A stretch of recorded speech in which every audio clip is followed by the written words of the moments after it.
Magandang hapon mga sangkay. Tingnan nyo naman oh. Ayan pala ang setup ng hybrid battery na ng sasakyan na to. Ayan oh. Nasa likuran ng upuan. Ayan yung setup niya.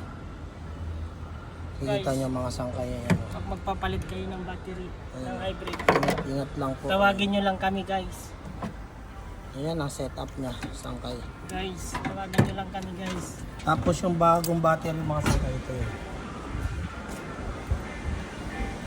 Ayan yung bagong battery ng hybrid na sasakyan. Ayan yung ipapalit na yan mga sangkay. Yun lang mga sangkay, pinapakita ko lang sa inyo. Kung nagustuhan nyo mga ganitong content mga sangkay, follow nyo lang po ako sa aking Facebook account. Ganon din po sa aking YouTube channel para masundan nyo po. Maraming salamat mga sangkay and God bless po.